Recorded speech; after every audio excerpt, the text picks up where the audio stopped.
Elle était âgée de 5 ans et sa mère se préparait à la scolariser l'année prochaine.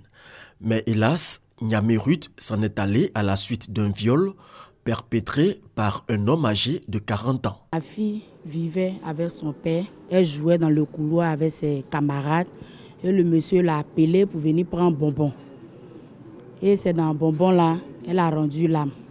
Le ministère de la Solidarité, de la Femme et de la Protection de l'Enfant a tenté de sauver ce qui pouvait l'être, mais en vain. C'est le jeudi 3 que la mère a contacté le ministère pour venir poser le problème de sa fille. En fait, le viol venait de se passer il y avait environ au moins une semaine. La fille a été d'abord conduite à l'hôpital général de Makori où elle a reçu des soins d'urgence. Mais malheureusement, l'état c'est un peu plus compliqué. Et le lendemain, vendredi matin, elle a été admise aux urgences pédiatriques. Mais déjà, elle était dans un état alarmant, dans un état d'obnubilation. Elle est rentrée dans un coma. Et donc, dans la nuit du mercredi, le 9, elle était admise dans les services de réanimation.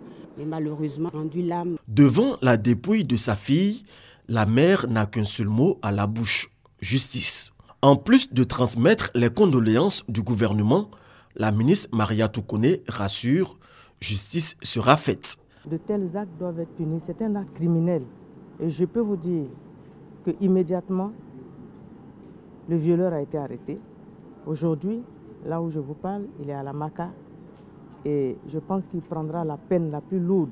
La justice fera son travail. Et le gouvernement va poursuivre toutes les personnes qui vont s'adonner à ce genre de pratiques-là. Selon une étude soutenue par l'UNICEF, dans 81% des cas de viol, les victimes sont des mineurs et dans 94% des situations, les agresseurs sont des proches des victimes.